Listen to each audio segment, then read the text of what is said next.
उनका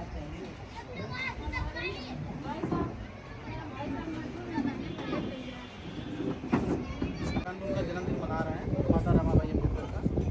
साथियों, अभी हमारे मुख्य अतिथि मास्टर तुलसीराम जी हमारे बीच में आने वाले हैं, हम लोग उनको सुनेंगे।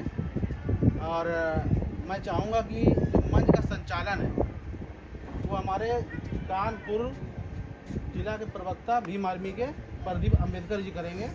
इनके लिए जोरदार तालियां होनी चाहिए। सभी लोगों को क्रांतिकारी जय भीम। मेरा नाम प्रदीप अम्बेडकर है। मैं उस्मानपुर कॉलोनी नमस्ता के पास रहता हूँ और लंबे समय से भीम आर्मी में जिला प्रवक्ता के पद पर कार्यरत हूँ। तो आज 7 फरवरी का दिन है। आज ही के दिन जो डॉक्टर बाबा साहब अम्बेडकर की पत्नी थी माता रमाबाई अम्बेडकर, उनका जन्म हुआ था। सन था 1898, महाराष्ट्र में हुआ था और रत्नागिरी ज़िले में हुआ था। तो आज हम उनको ध्यान करके, उनको नमन करके, उनकी जो कुर्बानी है, जिनके दम पे डॉक्टर बाबा साहब अम्बेडकर ने ये इतिहास रचा, हम लोगों को हक अधिकारों की प्राप्ति हुई, तो उसका आज हम लोग जन्मदिन मना रहे हैं। मैं आप लोगों को अवगत कराना चाहता हूँ। इस कार्यक्रम को कड़ी को आगे बढ़ाते हुए कानपुर नगर के आज़ाद समाज पार्टी के जो नगर अध्यक्ष हैं माननीय सिद्धार्थ विश्वकर्मा जी से मैं चाहूँगा कि वो आएँ और मंच पे अपना आसन लगाएं। माननीय अध्यक्ष।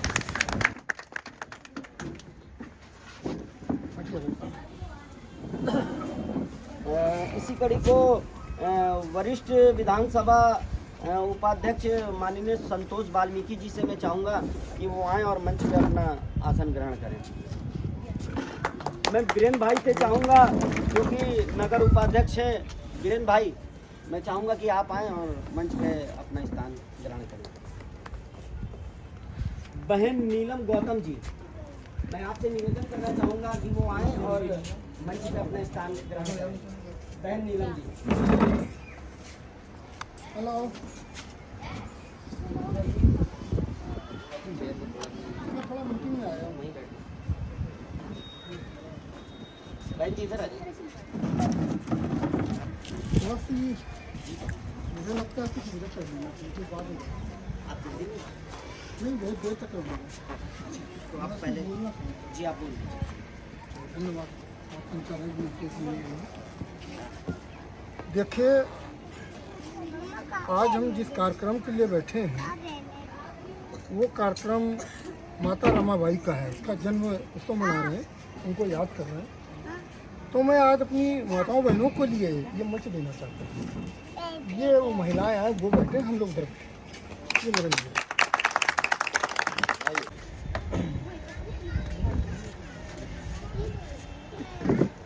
आप लोग आगे जाएं, तो पीछे हो जाएंगे। जो भी महिलाएं को आगे करिए, जिसको आगे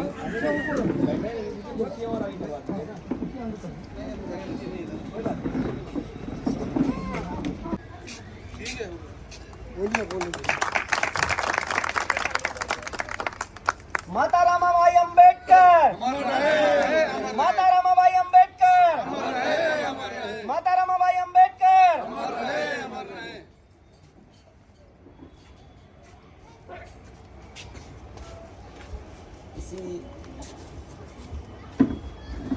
इसी कड़ी को आगे बढ़ाते हुए मैं चाहूँगा कि नगर अध्यक्ष माननीय सिद्धार्थ विश्वकर्मा जी आवें और माल्यार्पण करें।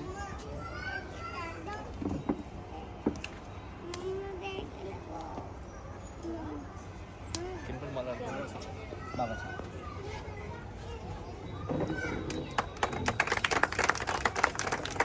प्रदेश सचिव मास्टर तुलसीराम जी से मैं आग्रह करूंगा कि वो आए और मानवर कांसीराम साहब के चित्र पे माला अर्पण करें। हाँ नहीं, सिर्फ फोटो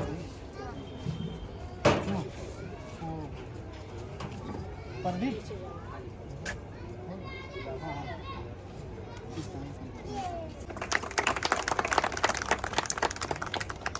मानवर कांसीराम साहब, मानवर कांसीराम साहब।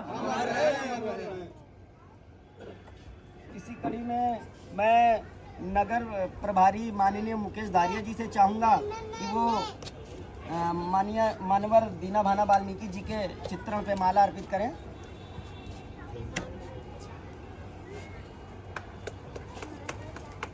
दीना भाना वाल्मीकि, दीना भाना वाल्मीकि। इसी कड़ी को आगे बढ़ाते हुए मैं संतोष वाल्मीकि जी से चाहूँगा कि वो भी आ जाएं और पुष्प अर्पित कर दें। माता रमाबाई अम्बेडकर जी पे पुष्प अर्पित कर दें।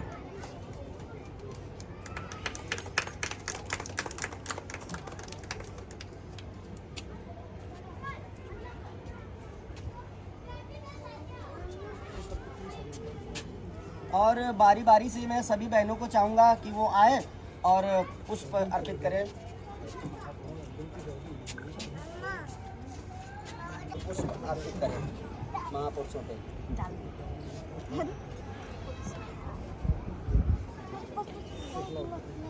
बहन गुड़िया,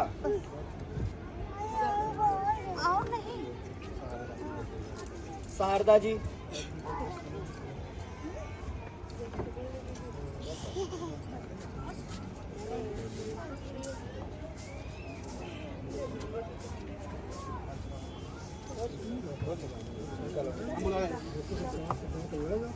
आप लोग आ जाइए।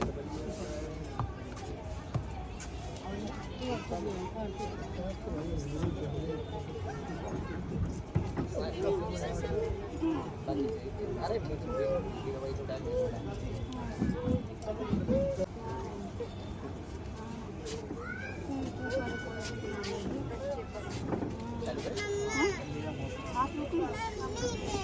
नीलम गौतम जी,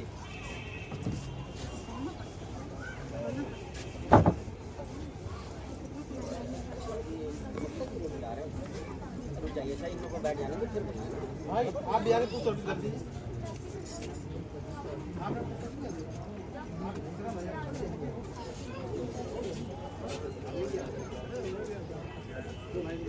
भैया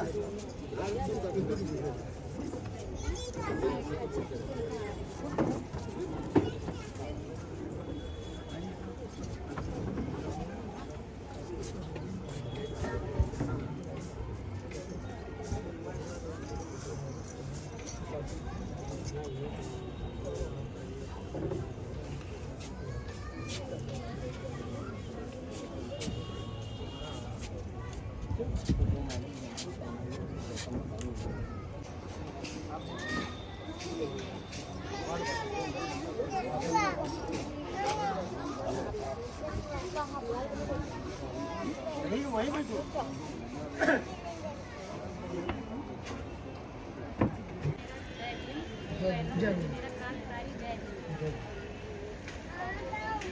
नीलम गौतम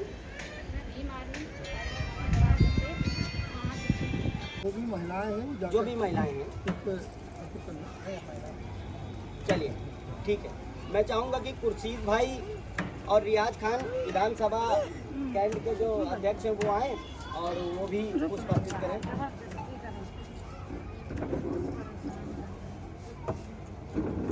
वीरेंद्र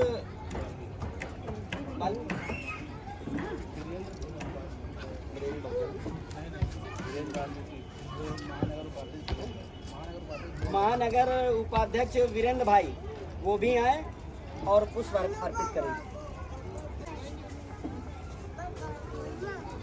चरण भाई से भी मैं निवेदन करूंगा कि वो भी आए और पुष्प अर्पित करें। दीपक खोटे जी आइए सर। मनीष भाई जी,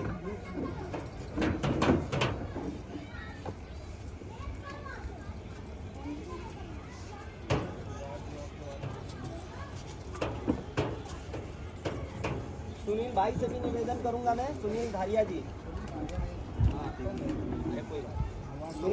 सुनील भाई आप भी आइए।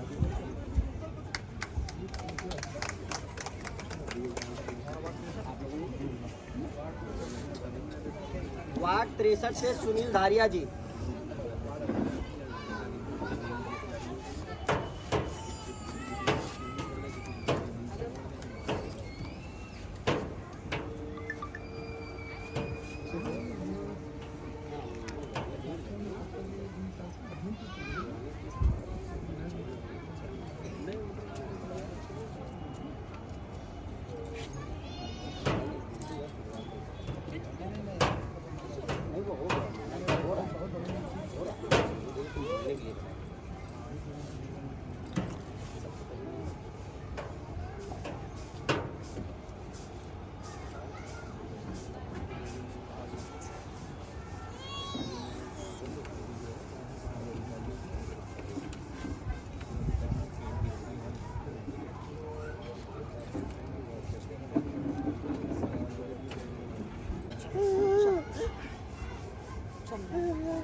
वो इलाज करो। कर लेंगे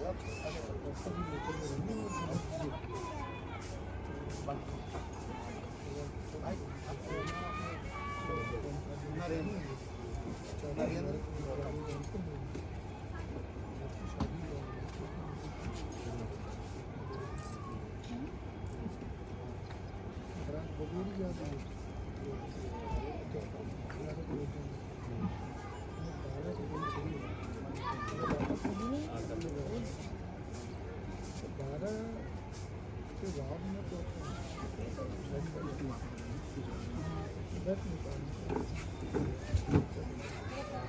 राजा आप आओ।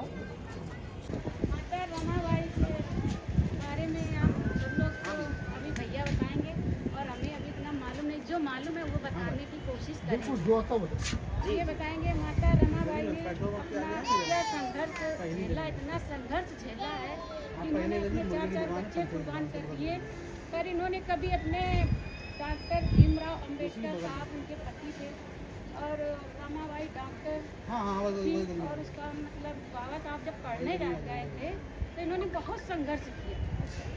इन्होंने माता रमाबाई ने बहुत संघर्ष किया, वही हमारी ये सारी बहनों को भी यही संघर्षशील बनना चाहिए। इन्होंने अपने 4 बच्चे कुर्बान कर दिए, पर बाबा साहब को एक बार भी कॉल करके नहीं बताया कि बाबा साहब कॉल करके बताएंगे कि बच्चों तबीयत खराब है कि माता इतने संघर्ष से बच्चे अपने पाले, खाने पीने को भी नहीं था बेचारों के पास। गलियों में, बम्बई की गलियों में बेचारी वो कंडे के ओपले बेच बेच के अपने बच्चों को पाला था। इनकी 3 बच्चे तो ख़त्म हो गए थे बीमारी की वजह से, और इनके पास पैसे भी नहीं थे कि अपने बच्चों का इलाज भी करा सके। और इनकी बेटी भी एक हुई थी, बेटी को भी पैसे नहीं थे कि उनको भी, वो भी बच्ची बेटी भी ख़त्म हो गई थी बेचारी। फिर बाबा साहब जब आए थे तो उन्होंने पूछा मेरे बच्चे हैं कहाँ, तो ये बोले कि रामाबाई ने बताया कि साहब बच्चे खेलने गए हैं। तो कहा बच्चे खेलने कहाँ गए हैं, मैं वहाँ जाके पता कर लूँगा कि बच्चे कहाँ पे हैं। तो उनकी आंखों से आंसू आ गए। उन्होंने बोले कि साहब हम बता नहीं सकते कि बच्चे हैं कहाँ। तो कहा बच्चे तो ख़त्म हो गए। तो कहा कॉल क्यों नहीं किया। और आजकल की माताएं, अब सर हम कुछ कह नहीं सकते। जय भीम, क्रांतिकारी जय। सर्वप्रथम करुणा के सागर तथागत गौतम बुद्ध जी को नमन करती हूँ सभी बहुजन समाज में जन्मे महापुरुषों को, जिन्होंने हम सबके उद्धार के लिए बहुत संघर्ष किए। नमन करती हूँ भारत रत्न डॉक्टर BR अम्बेडकर जी के चरणों में कोटि कोटि नमन, जिन्होंने भारत का संविधान लिखा और उस संविधान में सबको बराबरी का अधिकार दिया। उसी संविधान के अधिकार की वजह से मैं आज यहाँ पे खड़ी हूँ और बोल पा रही हूँ। हमारे माँ बाप तो मुझे जन्म देते हैं, लेकिन जीने का अधिकार हमारे बाबा साहब ने मुझे दिया है। आज 7 फरवरी है, माता रमाबाई का जन्मदिन है। मुझे ज्यादा इस पे पता नहीं है, लेकिन मुझे इतना पता है कि जितना भी माँ ने संघर्ष किया था, उसमें जो भी बाबा साहब ने तरक्की हासिल की, माता का बहुत बड़ा योगदान था। माता ना होती तो फिर आज हम लोग यहाँ पे ना होते। इसी के कड़ी में मैं आप सबसे जय भीम, जय संविधान, जय भारत।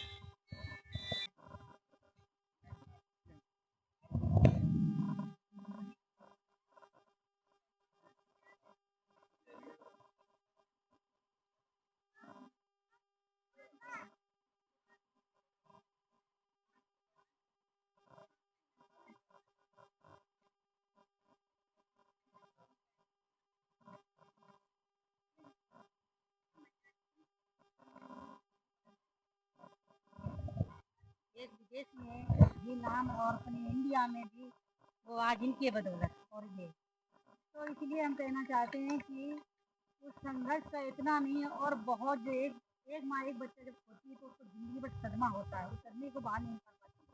और जिस महिला ने 4 बच्चे बलिदान किया हो, तो जब तो उसके दिल से क्या लगता है। और ये भी बहनों से कहना चाहती हैं कि वो जो उनका फ़ोन आता था तो वो यही बात बोलती थी कि हाँ हम सब ठीक हैं, आप अपनी पढ़ाई पे ध्यान रखो। लेकिन वो बाबा साहब भी कहते रहती थी ब्रेड और पानी के साथ डुबो आज हम बच्चे की जो कपड़े पहनते हैं, जो अच्छे से हम स्कूल में बच्चों को पढ़ाते हैं, तो आज हम इस चीज़ को पहचान पा रहे हैं कि आज हम ऐसे नहीं पहन पा रहे हैं, इसमें किसी की बलिदानी है जो आज हमारे बच्चे ऊँचे पद पर भी जा पा रहे हैं। यही है आज हमारे भारत जो हमारे आज उनके बदौलत हमारे बेटियाँ बेटे आज जब कोई अधिकार नहीं, हम लोग को गुलामी में थे, ना पानी पीने का अधिकार था। आज बाबा साहब को जो आज या छोटी बलिदानी नहीं दे सकते हैं, उनकी पढ़ाई के बारे में आज से देखते हैं, तो हम यही कहना चाहते हैं कि क्या और कोई इंसान ना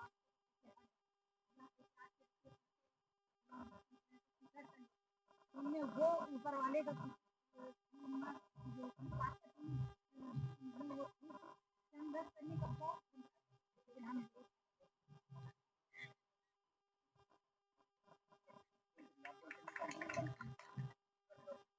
तो मैं वही कहना चाहती हूँ कि जो आज हम उनसे सीख लें कि वो आज मन ना कपड़े ना खाना ना कुछ भी एक औरत का एक भी नहीं इससे हम सब कोई आज हमारे बच्चे पढ़ लिख कर घर बैठे हैं जहाँ जॉब पे जाना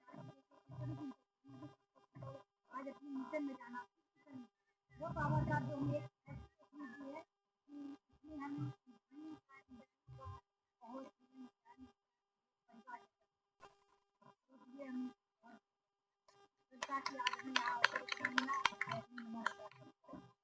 नमन करते हुए, माता रामाबाई को नमन करते हुए, मानवर काशीराम जी को नमन करते हुए, दीना भाना जी को नमन करते हुए, बहुजन समाज में जन्मे सभी संतों महात्मा और पुरुषों को नमन करते हुए, साथियों आज माता रामाबाई जी का जन्मदिन है और हम सब आए हुए हैं, बहुत खुशी की बात है।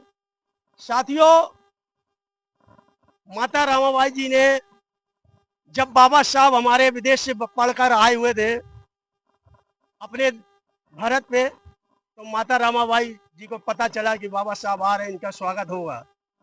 तो साथियों तो माता रामाबाई अपना खुशी के मारे घर का पूरा काम करे, जल्दी जल्दी बच्चों को पूरा काम करने के बाद तैयार हुई और तैयार होने के बाद जब बाबा साहब का स्वागत होने वहाँ पे स्वागत हो रहा था, तो माता रामाबाई अपना जल्दी से तैयार हुई और जब घर पे घर गई, अपना बक्सा खोली तो उनमें से सोची साड़ी पहन के आप जाए।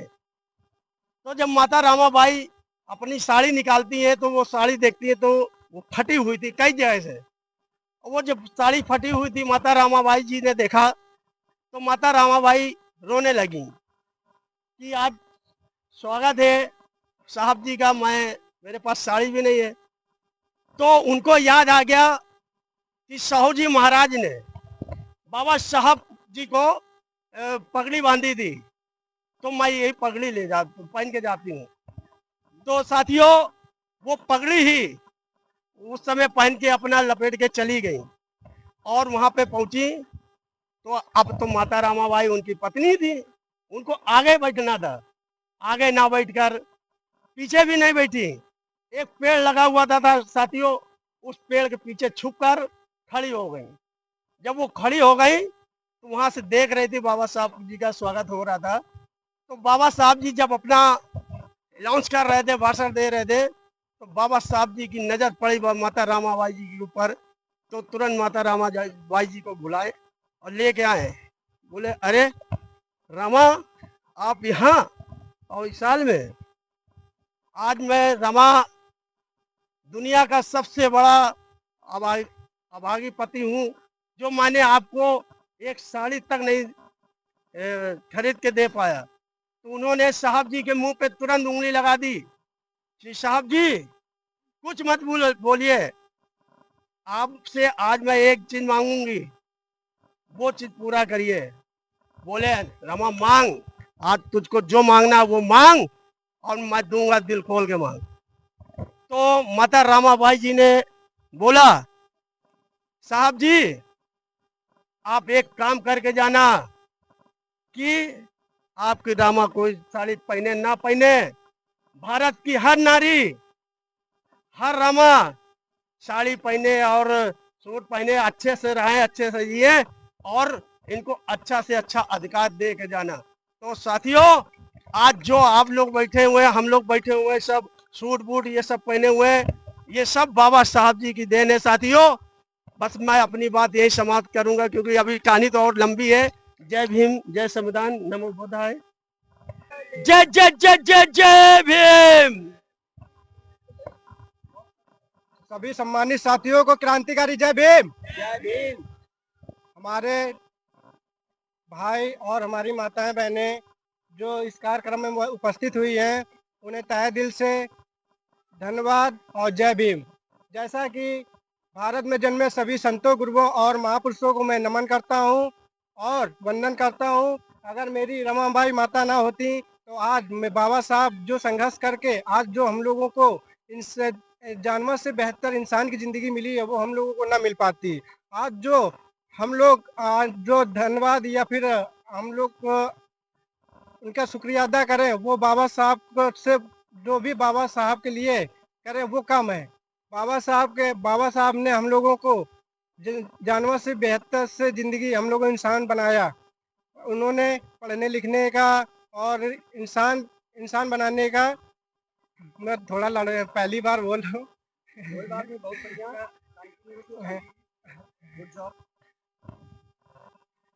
पहले तो मैं रमाबाई और माता सावित्रीबाई फुले और माँ फातिमा शेख और सभी जो अगर मेरी माताएं ना होती तो आज हमारी माताएं बहनें यहाँ पर ना बैठी होती। आज जो योगदान है वो हमारी सबसे ज़्यादा वो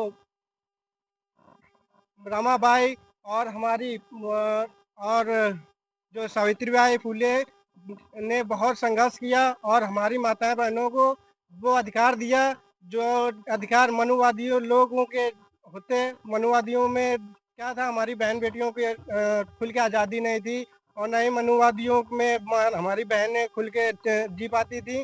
तो आज जो भी देन है वो हमारे बाबा साहब और हमारी रमाबाई और हमारी सावित्रीबाई फुले और ज्योतिराव फुले की देन है।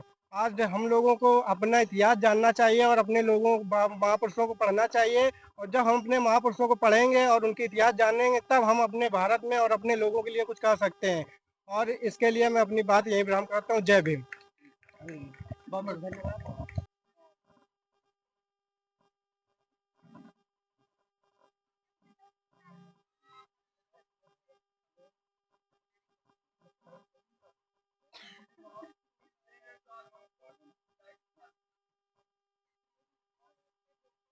संघर्ष उन्होंने झेला है और हमें यहाँ तक पहुँचाया है, तो हम अब हम लोग अपनी ताकत लगाएं, हम और अपनी समाज को और आगे बढ़ाएं।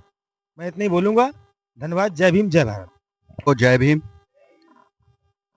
साथियों, इस समय हम लोग माता रमाबाई अंबेडकर जी की उसमें जो है आए हुए हैं और हम लोगों को आगे चलने के लिए संघर्ष करते हुए जो तमाम संघर्ष के करते हुए बाबा भीमराव अंबेडकर यहाँ तक पहुँचे हैं, तो उसमें बहुत बड़ा योगदान रमाबाई अंबेडकर का रहा है।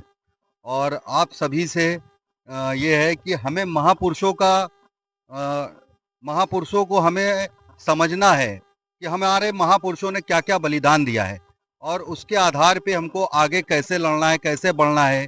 और वो संघर्ष जो है उन्होंने किया है और हमारा संघर्ष तो कुछ भी नहीं है। आज हम लोगों के पास तमाम चीज़ें उपलब्ध हैं, तमाम किस्म की घोड़ा गाड़ी, दुनिया भर के कपड़े, जूते, सब कुछ है।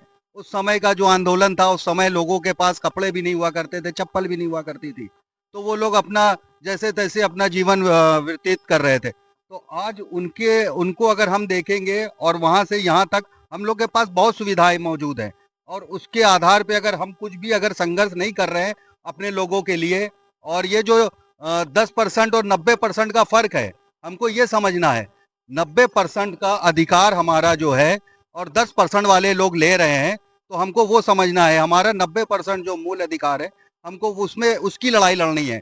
हमारे पास 90% होने के बाद भी हमारे पास कुछ नहीं है और जो 10% लोग हैं उनके पास सब कुछ है, तो वो लड़ाई है हमारी विचारधारा कहा जा रही है, हमारी लड़ाई वो है, हमको वो लड़ाई लड़नी है।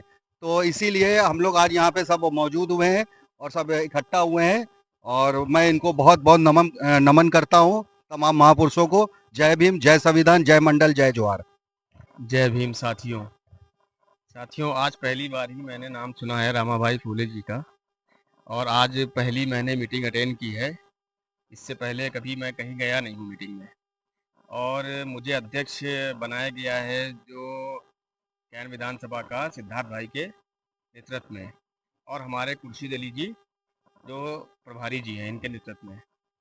आगे जो पार्टी का काम है पूरी जिम्मेदारी से किया जाएगा, और ये जो बोलने का हक हम लोगों को मिला है ये हमारे अम्बेडकर जी की देन है। सारी चीज़ें हम लोगों को घर बैठे ही मिल गई हैं। बहुत बड़ा संघर्ष किया गया है, बहुत बड़ा, और संघर्ष के साथ धाराओं का भी ज्ञान दिया गया है हमको। जैसे धारा 24 और 30, 24 और 30, इस धारा के तहत हम अपनी बात पूरी तरह समाज में रख सकते हैं, और इस धारा के तहत अपना अधिकार हम हर तरह से लड़ के पा सकते हैं। तो उस लड़ाई, उस अधिकार के लिए ही हम यहाँ पे मौजूद हैं, और आने वाले कल में ये अंबेडकर जी यही हम लोगों को हर तरीके से आगे बढ़ाएंगे, क्योंकि ये व्यक्ति आज भी जिंदा हैं हमारे दिलों में, और आगे भी जिंदा रहेंगे, क्योंकि महापुरुष कभी मरता नहीं है और शहीद कभी मरता नहीं है। तो ये शहीद हैं, और इनकी काबिलियत को देखते हुए आज सारा समाज एकजुट हो गया है। और एकजुट होने की वजह क्या है? क्योंकि मर्द जब घर से निकलता है तो उसको हीरो बना के उसकी वाइफ या उसकी माँ वो भेजती है बाहर, पूरी तरह से उसको हीरो बना के। क्या खाना है, क्या पहनना है, क्या ओढ़ना है, कैसे क्या बात है, उसका मनोबल को मजबूत करती है और बाहर भेजती है। और फिर उस हिसाब से ही अपनी बात आदमी समाज में रखता है, और मजबूती के साथ अपने लिए भी खड़ा होता है और अपनी वाइफ के लिए भी खड़ा होता है, अपने परिवार के लिए भी खड़ा होता है।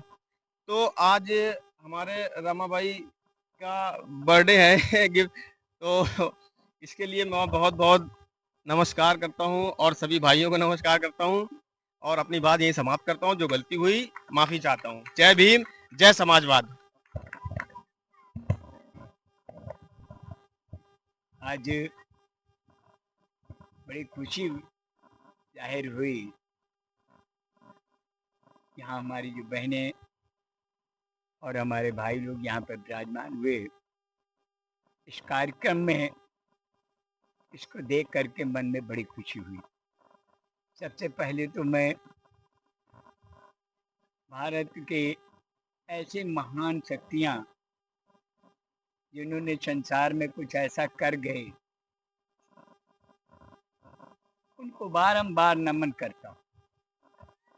हकीकत है नारी शक्ति बहुत बड़ी शक्ति होती है। काश अगर बाबा साहब को लिए अगर किसी ने कुछ किया, तो माता जी ने बहुत कुछ ऐसा किया है। इसके बारे में अभी आपको सब कुछ बताएंगे, ऐसी बात नहीं है। बशर्ते एक बात हम जरूर कहना चाहेंगे, हम जन्मदिन को मनाते हैं, क्या हम उनके रास्ते पे चल पाते हैं? जन्मदिन हमारा मनाना कोई जरूरी नहीं है जब तक हम उस रास्ते पर नहीं चल पाते। हाथ में हम शक्कर रख के और बार बार ये कह रहे हैं कि शक्कर खाने से मुंह मीठा हो जाता है। तो क्या मेरे भाइयों, क्या मेरी बहनों ये बता सकते हैं हाथ में रखी हुई शक्कर को हम कैसे, हम जब तक इस्तेमाल नहीं करेंगे तो क्या मुंह मीठा हो जाएगा? नहीं। इन्होंने क्या कर दिखाया जिसके आधार से आज संसार में अमर हो गए? बहुत बड़ी शक्ति दी इन्होंने। काश अगर इन्होंने संघर्ष नहीं किया होता तो आज हमें लोग कोई पूछने भी नहीं आते हैं। आज जिसको आए देखकर जिसको आ रहा है, जो आ रहा है दौड़ कर गले लगाता, मेरे भैया, मेरी बहन जी, मेरी बहन। किसके लिए? बड़े अधिकार और बड़ी लड़ाई के बाद एक वोट देने का अधिकार दिया। वो वोट जिसके लिए गांधी बार बार यही बात कह रहे थे। गांधी जी का साफ कहना था जिसके 100 एकड़ जमीन हो, जिसके पास मिल फैक्ट्री कारखाने चल रहे हो, बढ़िया बिल्डिंग कारों में चल रहे हो, उनको वोट देने का अधिकार होगा। बाबा साहब ने सोचा यदि अगर ऐसा हुआ तो मेरे लोगों के पास तो सर छुपाने की झोपड़ी नहीं है। कहाँ से कारखाने, बिल्डिंग और ये सब कुछ होगा? उन्होंने कहा ना, 18 साल का वो चाहे लड़की हो या लड़का है, किसी समाज का भी हो, ऐसा नहीं है कि बाबा साहब ने एक जाति एक समूह के लिए काम किया, नहीं। अगर जिसे यकीन न हो तो संविधान पढ़ो, संविधान में आपको सब कुछ मिलेगा। बशर्ते उन्होंने किया जरूर, लेकिन वोट के लिए अगर लड़ाई लड़ी थी तो सिर्फ इसीलिए लड़ी थी कि शायद मेरे भाइयों को इस वोट के बारे में जानकारी हो जाएगी। ये वोट जिस दिन एकजुट हो जाएगा, आप लोगों ने देखा होगा कि बाबा साहब की एक उंगली इस तरीके से है, उसका मतलब है कि एक वोट आपका एकजुट हो, इकट्ठा करो, एक मुठ हो जाएगा। तो जिस तरीके से ये आज आपके बीच में शासन कर रहे हैं, अगर आप वोट इकट्ठा कर लेंगे तो किसी दिन आप भी इस राज के राजा होंगे। और ऐसा इन्होंने विचार किया था, मगर आज भी हम इस बात का ध्यान नहीं देते, वोट की वैल्यू नहीं समझते। वोट के लिए हम मालूम है थोड़े थोड़े सी बातों पर ला करके अपने आप को वोट को बेच देते हैं और 5 साल के लिए फिर गुलाम बन जाते हैं। अगर आज देखा जाए तो मानवर कांची राम साहब के बाद एक ऐसी महान शक्ति हमारे बीच में प्रवेश हुई। यदि अगर आप चाहते हैं इसको बदलें तो आप अपने वोट की अहमियत समझें। सबसे पहली बात तो ये, अगर बहनें चाहेंगी तो भाई कभी किनारा काट के नहीं जा सकेंगे। वो उनको मालूम है भैया कहाँ जा रहे हो, वोट किसको देना है, आपको इस तरीके से करना है, ऐसा करना है। यदि अगर आप लोगों ने वोट एकजुट कर लिया तो एक दिन ये आप ये मुख्यमंत्री बन करके यहाँ पर खड़े होंगे तो आपकी सारी जनताओं को जो है। इसलिए आपसे करबद्ध प्रार्थना है, निवेदन है कि आप इस बात का विचार करें और विचार करके इस बात पर अमल करें। यदि अगर आपने अमल कर लिया तो शायद है आने वाला वक्त आपका होगा। इसी के साथ मैं इतना जरूर कहना चाहूँगा कि अगर मेरी बात को आपने सुना है तो मैं आपसे प्रार्थना करूँगा कि आप अपने बारे में ध्यान दें, अपने वोट की अहमियत समझें। अभी तो माता जी के बारे में आपको बहुत कुछ हमारे बैठे हुए सीनियर एक आपको बात बताएंगे, लेकिन हमको सबसे मेन चीज़ यही बतानी थी, आपसे करबद्ध प्रार्थना करना है कि आप लोग इस बात का ध्यान दें, वोट की अहमियत समझें, वोट को बर्बाद न जाने दें। वैसे वो तो चाह ही रहे हैं SIR लागू करके किसी तरीके से वो वोटें ख़त्म करना चाहते हैं, आपकी आइडिया ख़त्म कर देना चाहते हैं। इस तरीके के प्रयास करे जा रहे हैं। बशर्ते समय आने पर आपने अपने वोट को एकजुट कर लिया तो आने वाला समय आपका होगा। सभी को जय भीम, नमो बुद्धाय, जय समाज साथी। और गुरुओं को मैं नमन करता हूँ। मंच पर बैठी हमारी बहनें, मैं उनको भी हाथ जोड़ करके नमन करता हूँ।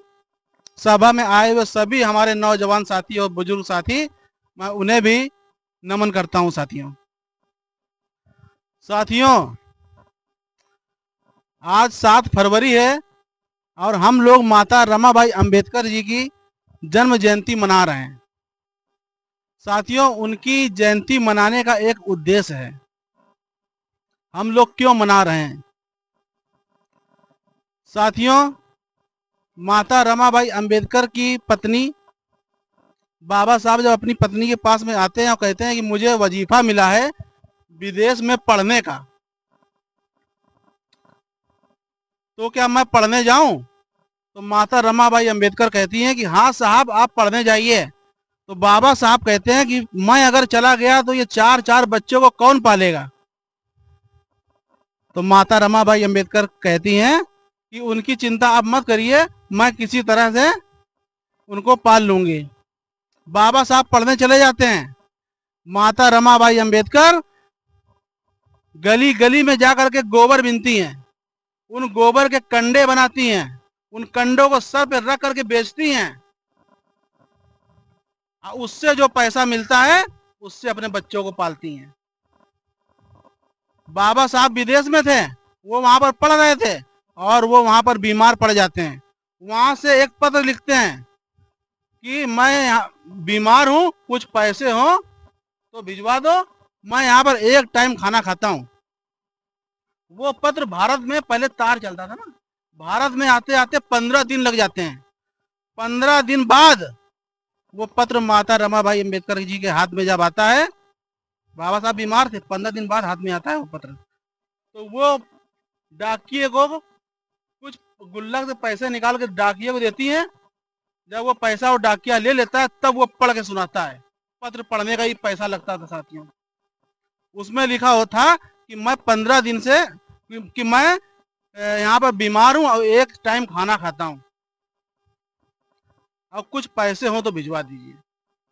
उसी समय उनकी बेटी इंदु बीमार पड़ जाती है। अब माता रमाबाई के पास एक संकट आ जाता है कि ये पैसा मैं साहब को भिजवाऊं कि ये पैसे से मैं अपनी बेटी का इलाज कराऊं।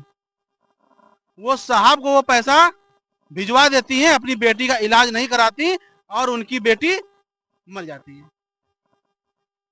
जब बेटी मर जाती है तो कफन के लिए भी पैसा नहीं होता है। पुरानी साड़ी फाड़ फाड़ करके बच्चों को लपेट के दफनाया है। दूध तक नहीं दिया, पानी तक नहीं दिया अपने बच्चों को। ये कुर्बानी माता रमाबाई अम्बेडकर जी ने की है। अगर वो चाहती तो अपने साहब बाबा साहब को रोक लेती कि हम अपने बच्चों को कुर्बान नहीं करेंगे। ये समाज नहीं सुनता, ये समाज नहीं सुनता। ये समाज तो क्या कहते हैं, बाबा साहब को तो चुनाव भी हरवाया इस समाज ने, लेकिन वो बात की बात है। तो फिर भी माता रमाबाई अम्बेडकर जो जिस तरह से बाबा साहब का साथ दिया, उसी वजह से हम माता रमाबाई अम्बेडकर जी को याद करते हैं। बाबा साहब जो कुछ भी हैं, बाबा साहब अगर बाबा साहब हैं तो ये माता रमाबाई अम्बेडकर जी की देन है, इसलिए वो बाबा साहब हैं। साथियों सोचिए, अगर बाबा साहब ना होते तो क्या होता। बाबा साहब अगर ना होते तो हमारे समाज की जो बहन बेटियां अपने बच्चों को जन्म देती तो पहले नदी में फिकवाती जाकर के। पहले बच्चे को, बेटियों को मंदिर में दान देना पड़ता अगर बाबा साहब ना होते।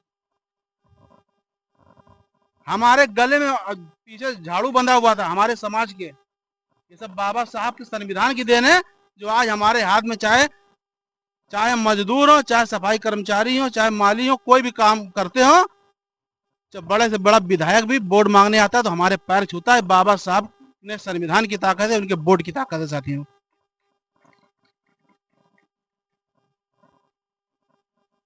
बाबा साहब अगर ना होते साथियों तो हमारा जीवन नरक होता। आज जो कुछ भी हमको मिला है बाबा साहब की वजह से मिला है। साथियों मैं बहुत ही ज़्यादा कह करके बस एक छोटे से गीत से अपनी बात समाप्त करता हूँ। 2 मिनट का समय है मेरा। मैं बहुत बड़ा गायक नहीं हूँ, अगर किसी को हंसी आए तो आप लोग हंस सकते हैं, लेकिन मैं वो गीत जरूर गाऊंगा।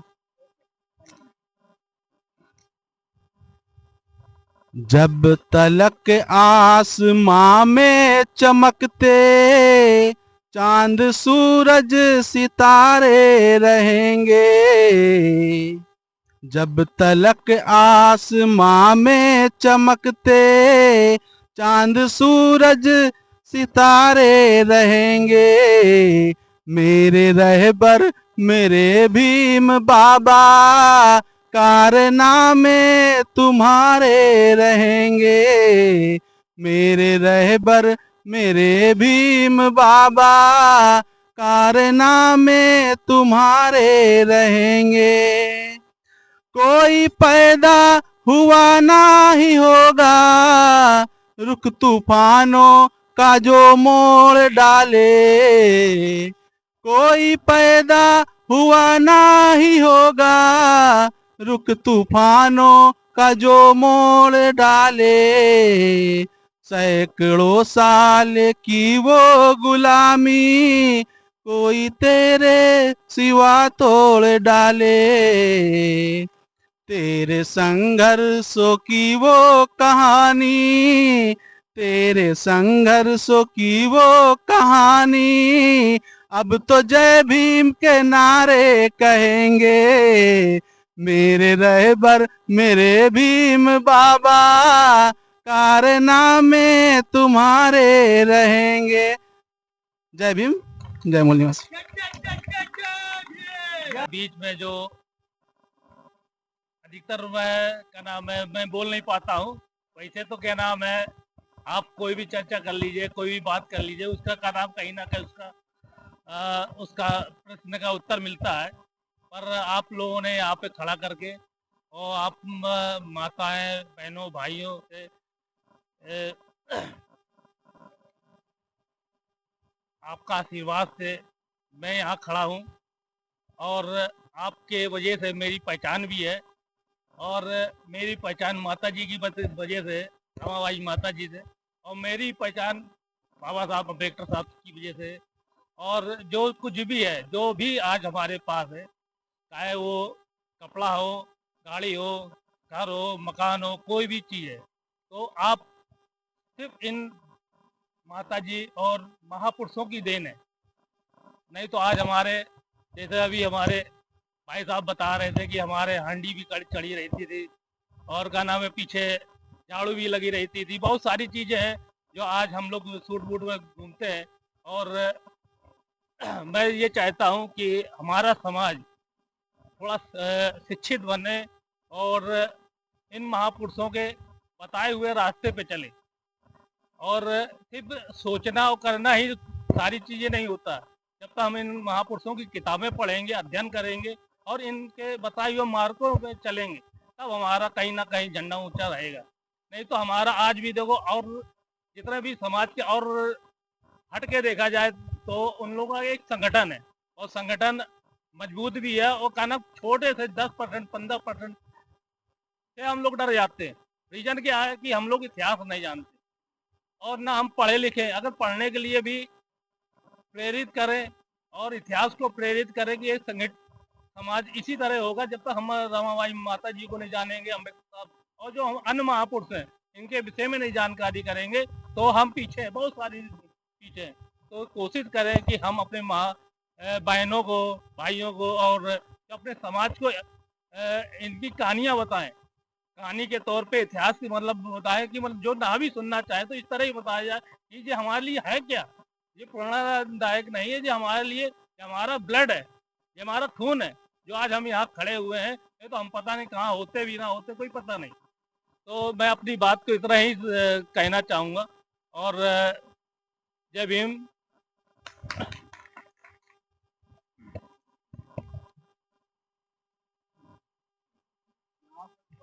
माताओं बहनों को, बड़े बुजुर्गों को नहीं, ठीक है, बनाया जा सकता। तो मेरी माताएं बहनों, मैं आप लोगों से गुजारिश करता हूं कि शिक्षा को लेकर जागृत हो जाइए।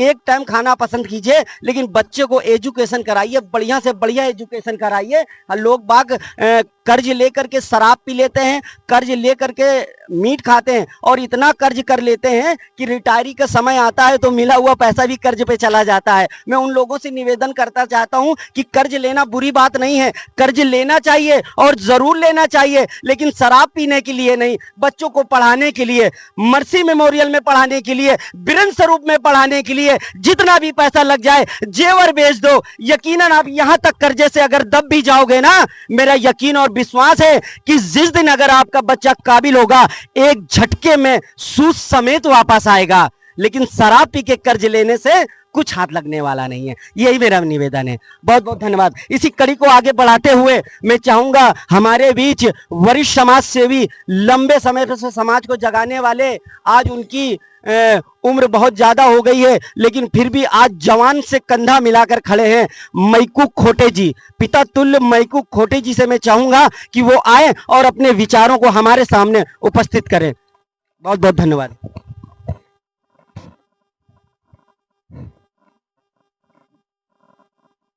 आज बहुत खुशी का समय है कि आज हम बहन बेटियों को देख रहे हैं। ये नया युग दिख रहा है। नया युग के निर्माण के लिए न्यू आजाद समाज पार्टी काशीराम जी द्वारा हमारे बीच में दीना भाना वाल्मीकि को नमन करता हूं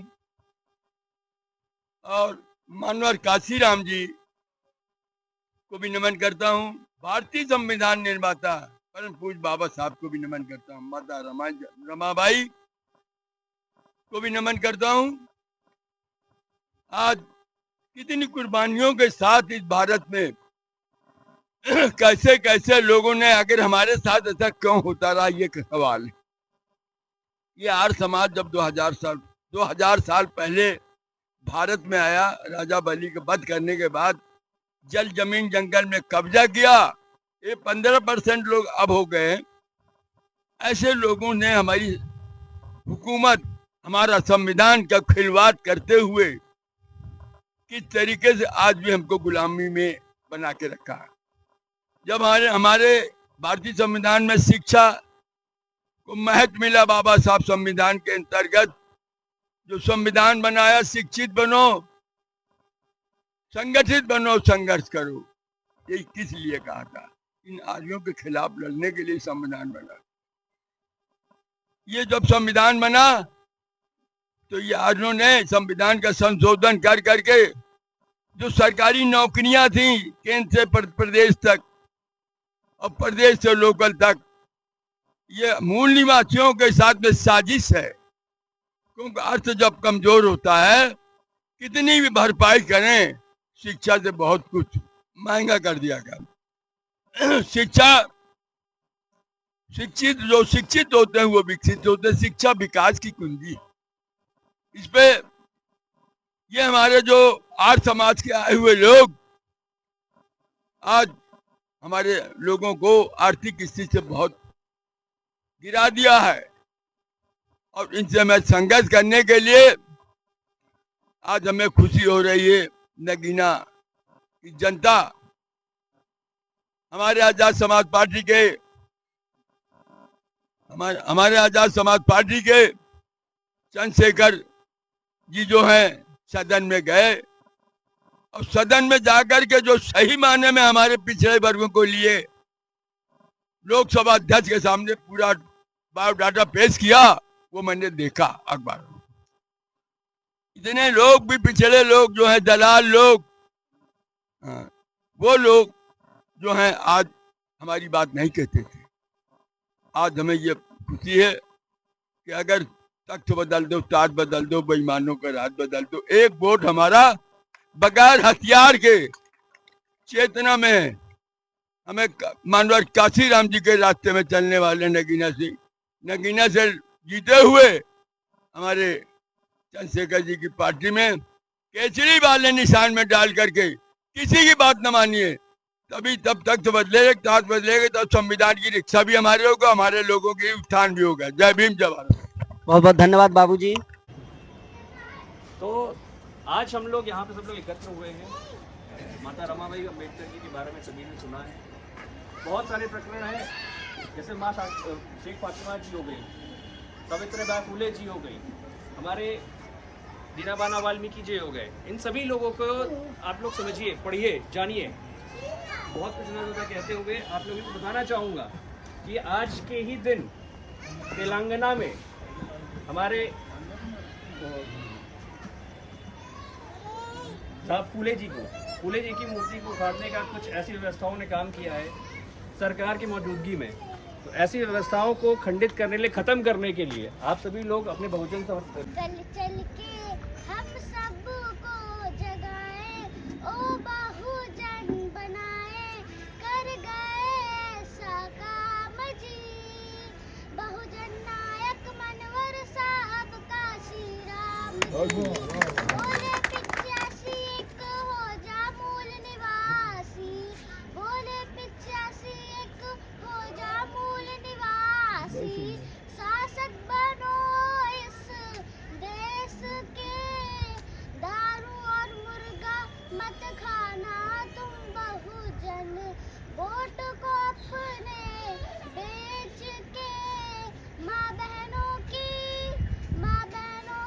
इज्जत से भी बढ़कर है ये वोट की कीमत। ऐसा साहब हम सबको बताए, बहुत समझाए, कर गए ऐसा काम जी। बहुजन नायक मनवर साहब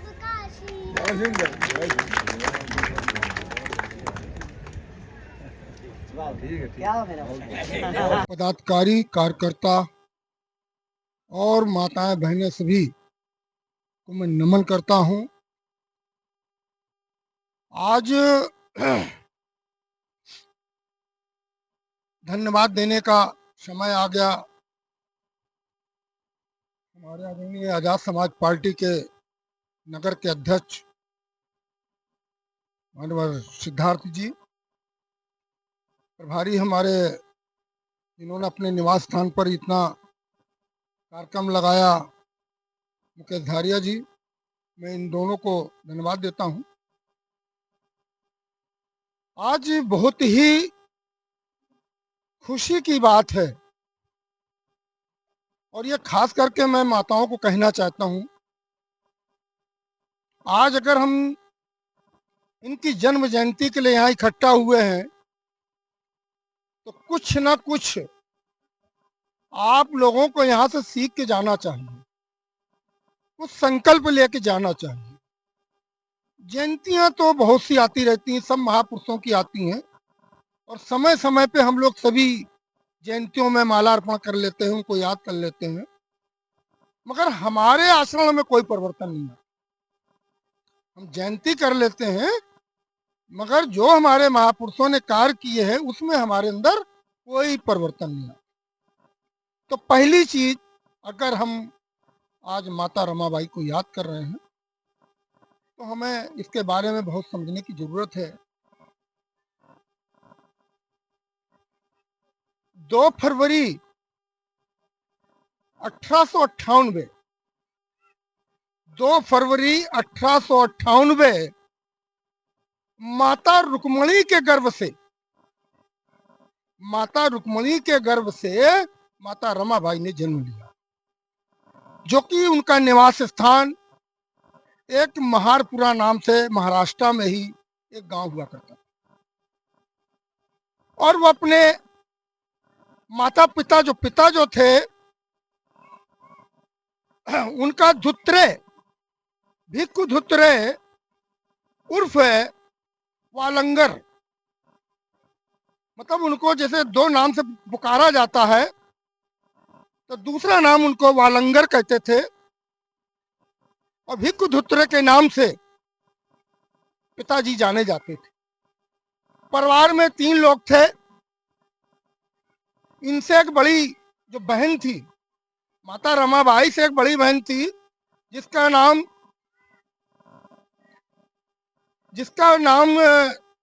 लक्ष्मी था। दूसरे उससे छोटे जो भाई थे उसका शंकर नाम था और तीसरे में माता रमाबाई थी। मतलब 2 बहनें और 1 भाई। ये तो मैंने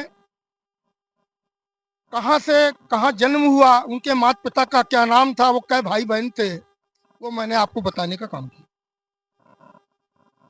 अभी हमारे सिद्धार्थ जी ने बताया उस समय की एक ऐसी प्रथा थी कि बहुत कम उम्र में शादियां कर दी जाती थी। वो एक ब्राह्मणवाद की रिवाज थे, उनके अनुसार ये सब होता था। तो ये बात सही है कि उनका कम उम्र में शादी हो जाने के बाद बाबा साहब में तो एक ही दिमाग में विचार चल रहा था कि मैं शिक्षा को कैसे ग्रहण करूं।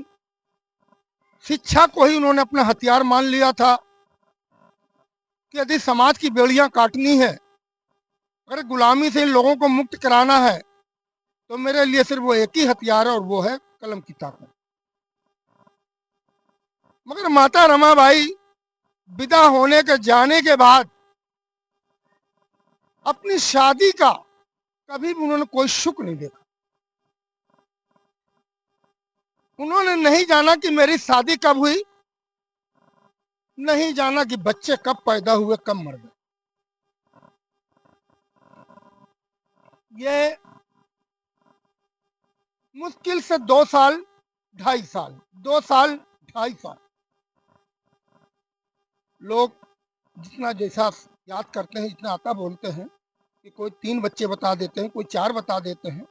सच्चाई तो यह है कि माता रमाबाई के 5 बच्चे पैदा हुए। पहले बेटे का नाम था यशवंतराव, दूसरे बेटे का नाम था गंगाधर, तीसरे बेटे का नाम था सुरेश, चौथी बिटिया का नाम था इंदु और 5वें बेटे का नाम था राजरतन। ये 5 बच्चे माता रमाबाई ने सन 1924 तक, मात्र 1924 तक के 5 बच्चे को माता रमाबाई ने जन्म दिया। खाली एक बच्चा जो बड़ा वाला था यशवंत राव, वही जीवित रह पाया। बाकी चारों बच्चे 2-2.5 साल की उम्र में ही वो चल बसे।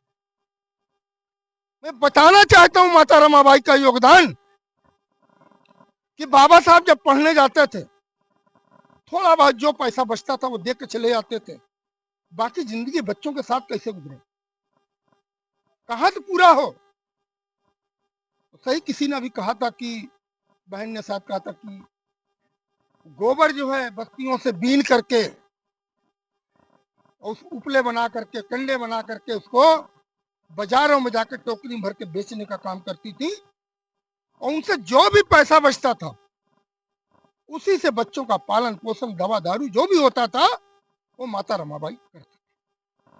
अरे कभी कभी ऐसे दिन भी आए हैं कि एक वक्त की रोटी नसीब नहीं हुई और पानी पीकर कहीं सो गई, मगर बाबा साहब के यहाँ कभी भी ऐसा कोई पत्र या तार नहीं भेजा, ऐसी कोई सूचना नहीं भेजी, ये मानकर कि अगर मैं घर की समस्या अगर भेज दूंगी तो मेरे बाबा साहब विचलित हो जाएंगे, बाबा साहब मेरे कारण विचलित हो जाएंगे और आधी पढ़ाई छोड़ करके वो भाग आएंगे बच्चों के कारण।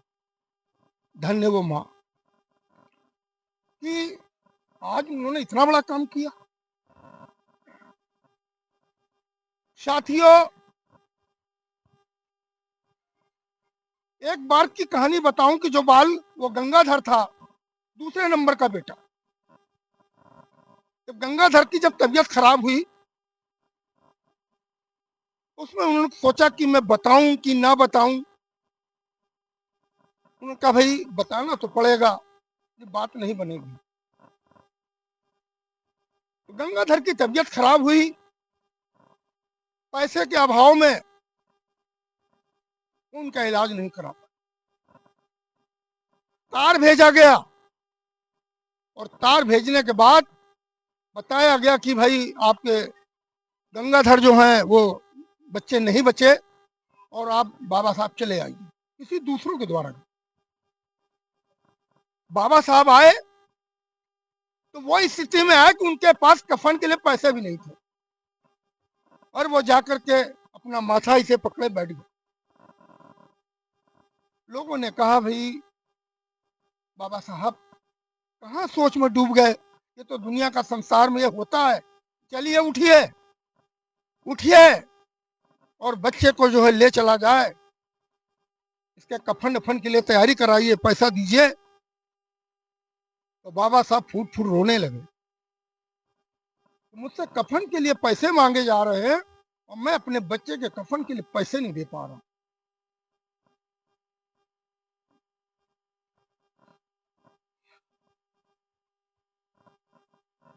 मेरे अंदर एक कमजोरी है थोड़ा सी, पता नहीं क्यों, बहुत दिल में उतार लेता हूं। तो माता रमाबाई अपनी धोती का पल्लू फाड़ती है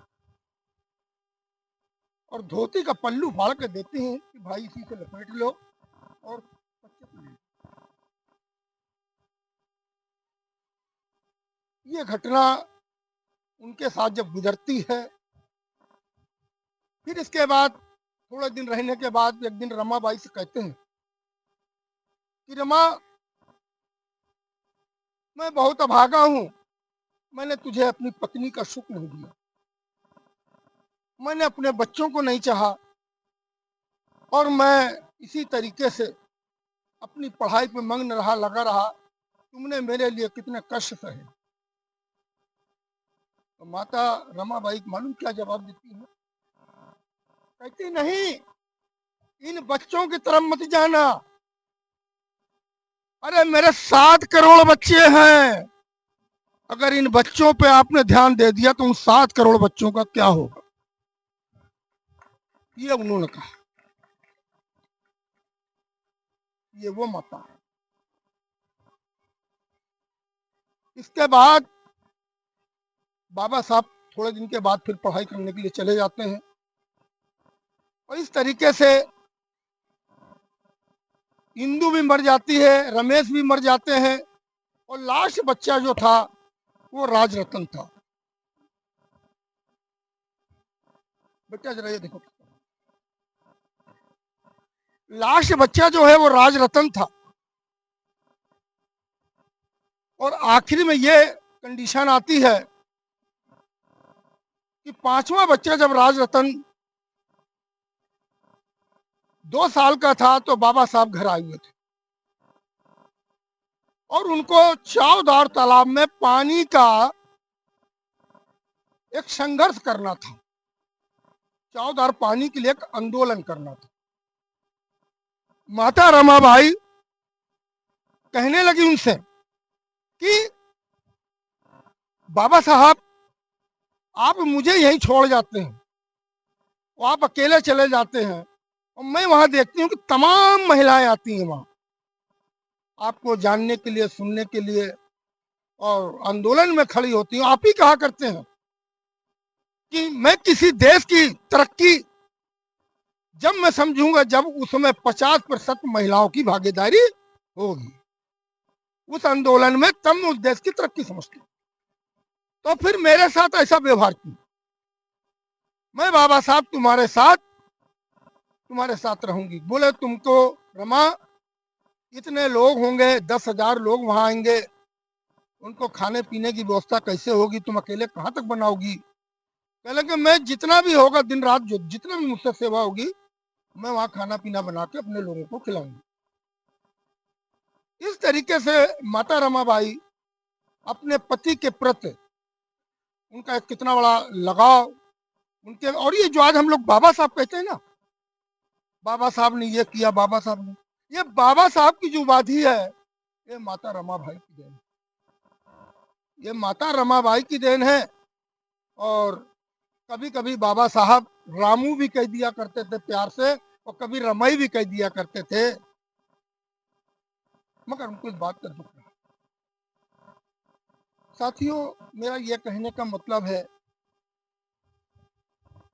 हम लोग इनको याद करते हैं, इनकी जयंती मनाते हैं, मगर हमारी माताएं बहनें, कोई भी आदमी घर से निकला, मैं अपनी बता रहा हूं, क्यों दूसरे पे जाऊं। जब मैं घर से निकलता था समाज में काम करने के लिए तो मेरी बीवी पहले ही मुझसे खड़ी हो जाकर के, ये क्या, कहाँ जा रहे हो, क्या करने जा रहे हो? मतलब तुम्हारे सुधारने से क्या समाज सुधर जाएगा? बड़े बड़े नहीं सुधार पाए, तुम क्या सुधार लोगे? बहुत हो गया। ये मेरे घर के खुद स्वयं की पत्नी के अल्फाज थे। तो ऐसा नहीं यहाँ जितने पुरुष बैठे होंगे शायद कहीं ना कहीं वो भी इस बात को अपनी पत्नी से सुन लेते होंगे कि जरा सी कोई काम समाज के लिए, बहुजन समाज के लिए अगर करने के लिए निकलते हैं, उस गुलामी से मुक्त करने के लिए अगर हम निकलते हैं तो सबसे पहले रोड़े बनने का काम करती है तो कौन? उन्हीं की पत्नी। यही है ना, सच्चाई है ना, गलत तो नहीं बोल रहा हूं। तो ये जो पत्नी है, आज जो पत्नी है, इसलिए बात कहना जरूरी है कि जिसकी हम चर्चा कर रहे हैं उसका योगदान समझो ना। आज बाबा साहब की उपाधि मिली, अगर आज इनका योगदान ना होता तो क्या वो काम कर पाते? वो घर बैठा लेते और 7 करोड़ जनता का क्या हाल होता। तो ये चीज हम ये नहीं कहते हैं, हर नारी को अपने पति पर भरोसा करना चाहिए, उन पर विश्वास करना चाहिए, उसके साथ साथ ये भी रखना चाहिए, सामंजस्य बनाना चाहिए कि भाई घर भी, हमारे जो बच्चे हैं वो भी हमारा समाज का एक अंग है, तो हमें समाज में भी समय देना चाहिए और अपने घर पर भी समय देना चाहिए। तो एक तो बात ये साथियों, मेरी जितनी माताएं बहनें, बुजुर्ग भाई, नौजवान साथी जितने बैठे हैं, ये सब लोग आज से सबक लें। इस आंदोलन के लिए हमें ईमानदारी के साथ काम करना होगा। थोड़ी सी बात अब माता रमाबाई से हट करके जो सामाजिक बात है वो जरूर रखना जरूरी है। आज हमारे आदरणीय चंद्रशेखर आजाद जी, सबको पता है, कोई छुपाने छुपने की बात नहीं है कि 2-2 बार 3-3 बार गोली खा चुके, 2-2 3-3 बार जेल जा चुके, 16-16 महीना बंद रहे।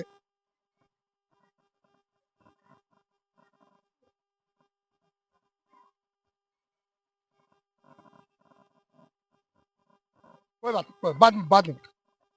तो इस तरीके से सब कुछ होने के बाद भी, और आज आपके बीच में ना वो टूटे, ना झुके, ना बैठे, और वो बहुजन समाज के लिए आज भी काम कर रहे हैं ना। अब इस काम करने के लिए दिन रात, जबकि बढ़िया तनख्वाह मिल रही है, सांसद है, बढ़िया सरकारी आवास बंगला मिला है, क्या जरूरत पड़ी अपनी जिंदगी, जैसे 131 में 130 सांसद अपने घर बैठे मौज ले रहे हैं, एससी में बैठे हुए, ये भी अपना मौज ले सकते हैं, जीत तो गए। मगर वो आज उस गुलामी को आजादी में परिवर्तित करने के लिए वो दिन रात मेहनत। मगर अब हम अपने लोगों में बात कर लें जरा इसी जगह पर।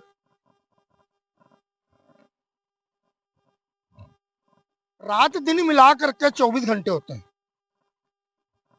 दिन और रात मिला के 24 घंटे होते हैं, और उस 24 घंटे में व्यक्ति को खाने का भी समय चाहिए, नहाने धोने का भी समय चाहिए, बाथरूम भी जाएगा, फ्रेश भी होगा, और 8 घंटे नौकरी के लिए भी चाहिए, 8 घंटे सोने के लिए भी चाहिए। क्यों भाई, चाहिए कि नहीं चाहिए? मगर हमारा समाज, हमारे कुछ ऐसे लोग इस बात को ऐसे गुमराह करते हैं, ऐसे समझा देते हैं, हवा में उड़ा देते हैं कि जैसे हमको शायद उसका तरीका नहीं मालूम। मैं ऐसे सीधे शब्दों में कहूंगा कि ऐसे लोग वो कामचोर हैं। बात तो करते हैं हम बैठकर की, मगर वो कामचोर होते हैं, वो समाज के साथ बेईमानी और गद्दारी का काम करते हैं। 8 घंटे आप सोने के निकाल लो, और 8 घंटे आप ड्यूटी के निकाल लो।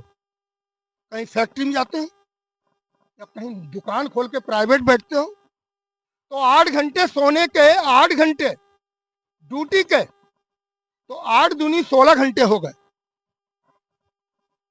और 2 घंटे आप निकालिए अपने को फ्रेश होने के लिए, नहाइए धोइए, बाथरूम करिए, फ्रेश हो जाइए, तो कितना हो गया? 8 दूनी 16 और 2 घंटे कितना हो गया? 18 घंटे हो गए ना। 2 घंटे आप पेपरबाजी पढ़ लो, कुछ मनोरंजन कर लो, किसी काम में लगा लो, कितना बचा? और कोई काम रह जाता क्या आदमी के पास? बताइए।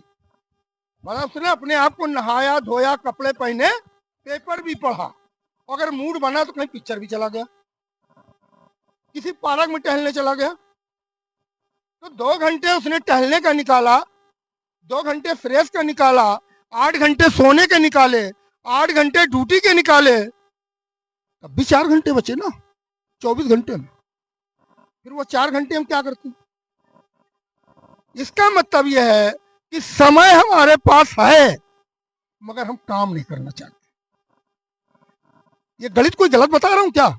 ऐसा तो नहीं कि 24 से घंटे कम ज्यादा होते हों, या मैं गलत समय जुड़वा रहा हूं, इसको विचार करना होगा। तो अगर हम ईमानदारी से अगर ये तय कर ले कि हमें गुलामी से आजाद होना है, तो हम 4 घंटे नहीं तो क्या 2 घंटे भी नहीं समझ देंगे समाज के लिए? देना चाहिए कि नहीं देना चाहिए? देना चाहिए ना। तो ये चीज आप लोगों को गांठ बांधनी पड़ेगी कि आज से आप इस उत्तर प्रदेश में चंद्रशेखर भाई को मुख्यमंत्री के रूप में देखना चाहिए।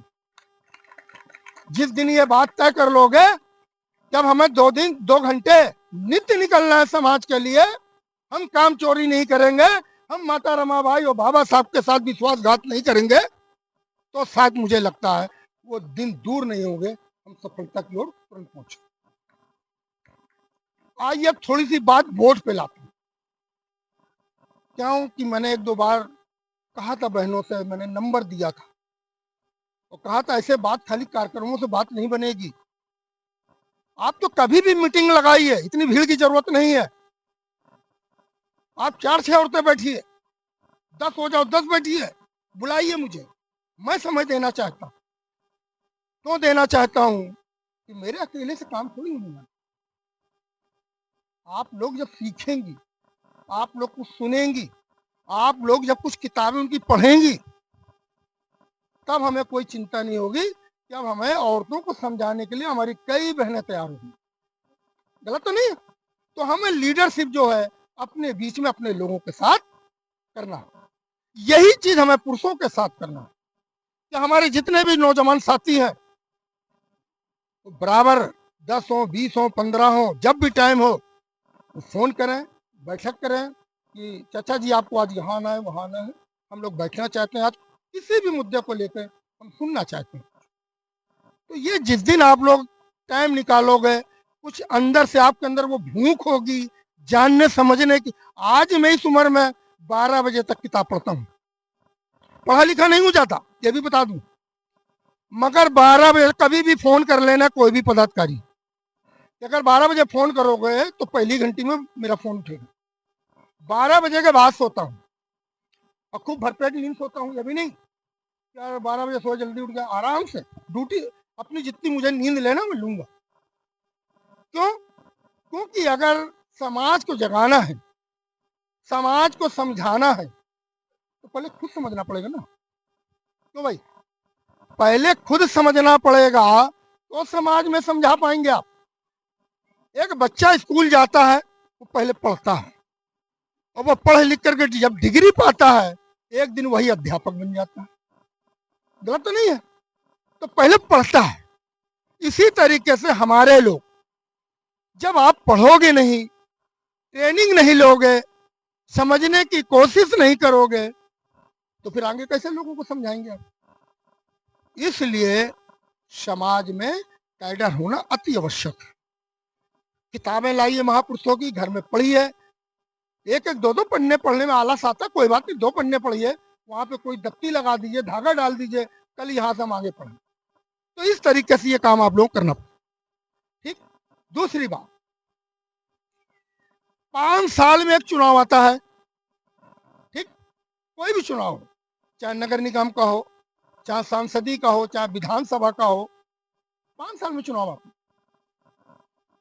5 साल के चुनाव में जब हमारे लोगों के बीच में, क्योंकि हमारे लोग गरीब लोग हैं, मजलूम हैं, 2 पैसे के लिए दिन भर काम करते हैं, मगर जैसे ही पैसे वाले पूंजीपत वाले लोग हमारे बस्तियों में आते हैं, और जब पूंजीपत हमारे बस्तियों में आते हैं तो वो उससे क्या कहते हैं, बहन जी वोट आप इनको देना, भैया ऐसा करो 200 रुपये दो, 100 रुपये दो। तो वो क्या कहती हैं, वो आदमी हो या औरत हो, नहीं नहीं भैया हम पैसा नहीं लेंगे। और वो फलाने पार्टी का आदमी आया तो 500 रुपये दे के गया और तुम 200 रुपये में वोट डलवा रहे हो। तो 500 रुपये का उदाहरण दे करके उन्होंने सोचा यार ये लोग बहुत जानकार लोग हैं, तो 500 रुपये का था, चलो इनको दो 500 रुपये दो, 500 रुपये से इनके वोट ले लो। अगर 5 वोट हैं तो 2500 इनको दे दो और 5 वोट अपनी इधर डलवा लो। तो मेरे लोग 500 रुपये में वोट को दे देते। ये सच्चाई है, ये जमीनी हकीकत है, इसलिए मैं बता रहा हूं। अब जरा कल्पना कीजिए, इसमें भी गणित लगाइए। एक बार चुनाव आया, 500 रुपये उसने दिया हमारे वोट की कीमत। अगर इसको हम 5 साल में डिवाइड कर दें तो कितना हिस्से में आएगा? 500 रुपये को 5 साल बाद आएगा ना, बीच में तो पैसा देने आएगा नहीं। आज वोट ले रहा, 500 दे रहा, फिर अगली बार आएगा जब 5 साल हो जाएंगे। उस 500 को 5 साल में डिवाइड करो तो 1 साल का कितना पड़ा? 100 रुपया। तो भाई गणित तो मेरा ख्याल सभी को आती होगी। 100 रुपया साल पड़ा, 5 साल में 500 हो गए, 1 साल में हमारे हिस्से में कितना आया? 100 रुपये। और 100 रुपए को 12 महीने में डाल दो। 100 रुपये साल में आए ना, तो 12 महीने का साल होता है, तो उस 100 रुपये को 12 महीने में डालो, तो 12 अट्ठे 4 रुपये तो कम है ना। 8 रुपया राउंड फिगर में 8 रुपया आपको महीने का पड़ा। महीने का कितना है आपके हिस्से में? 8 रुपये। अब एक महीने में कितने दिन होते हैं? 30 दिन होते हैं। उस 8 रुपये को 30 दिन में डाल लो, तो 8 त्रिक मतलब कुछ कम 30 पैसे पड़ेगा। मतलब 10 दिन में 30 पैसे के हिसाब से 3 रुपया हो गया 10 दिन में। 10 दिन में 3 रुपया और 10 दिन में 3 रुपया, तो 33 पैसा मान लो। यह आपकी बोर्ड की कीमत है। आप जिनको बोर्ड 500 रुपये में बेचते हैं, वो अपने को फिर ये कहते हैं मेरे लड़के की फीस नहीं भर पा रही, बहुत महंगा हो गया, हमारे जो है बहनों बेटियों की इज्जत उतारी जा रही है। तो ये काम किसने किया है? अरे एक मुर्गा भी कटता है तो 200 रुपए कीमत लेता है। अगर मुर्गे की भी जान जाती है तो वो 1 किलो की 200 रुपए कीमत लेता है। हम तो 30 पैसे में वोट दे रहे हैं। क्या इसीलिए बाबा साहब ने आप लोगों को वोट का अधिकार दिया? तो इस बात को आप लोग गांठ बांध लिए। हम इतने हल्के हो गए हैं, इतने कमजोर हो गए हैं कि कितनी मुसीबतों से बाबा साहब ने हमें वोट डालने का अधिकार दिलाया, और कोई दुश्मन हमारे साथ वोट को खरीदने आता है, हम खुशी खुशी उसको जो है 33 पैसे में अपना वोट दे देते। तो साथियों, मैं आप लोगों से आज माता रमाबाई के जन्म दिवस के अवसर पर आप सबको ये बताना चाहता हूँ कि आज से आप लोग गांठ बांध लें। अपने वोट को, एक एक वोट को आप लोग आदरणीय चंद्रशेखर भाई के लिए, कोई भी चुनाव आए, जीतना हारना अपनी जगह, मगर वोट बिकना नहीं चाहिए। बोलो, ऐसा आप लोग करेंगे कि नहीं? तो आप लोगों को वोट सुरक्षित करना है। हाँ, और 2 घंटे हमारे वोट काटे जा रहे हैं। उस वोट को पूरा करने के लिए, नौजवानों को वोट बढ़ाने के लिए ये टीम हमारी हर बस्ती में जाएगी, अपना बैनर लगाएगी, बैठ के सदस्यता ग्रहण करवाएगी, और जिनके भी वोट काट दिए गए हैं उनसे निकाल के आवे फार्म भरवाए जाएंगे।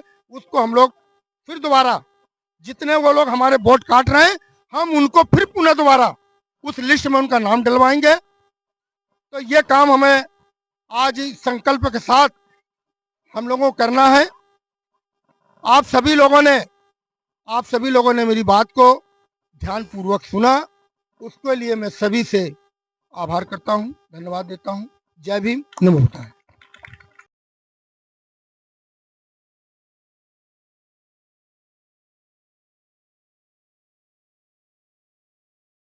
राजधानी न्यूज़ 24 से यहाँ प्रोग्राम चल रहा था, इसके पर्पज से बात करना चाहेंगे।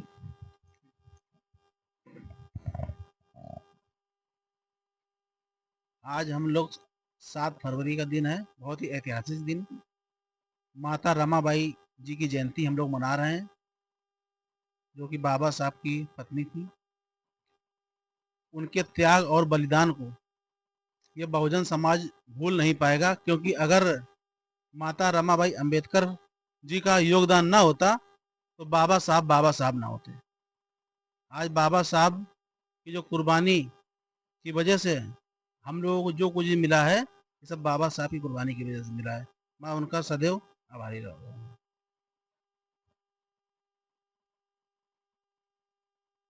आजाद समाज पार्टी का जनाधार हमें कानपुर नगर ही क्या, पूरे उत्तर प्रदेश में बहुत ही तेजी से फैलाना है।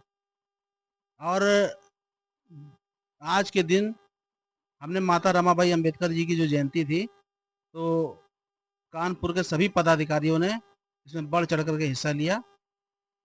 और जिस तरह हम लोग बाबा साहब की जयंती 1 महीना मनाते हैं, तो माता रमाबाई की जयंती भी हम लोग 1 महीना मनाएंगे। और अपने कानपुर नगर में जो 10 विधानसभा हैं, सभी विधानसभा में माता रमाबाई अंबेडकर जी की जयंती प्रतिदिन लगातार 1 महीना तक मनाने का काम करेंगे।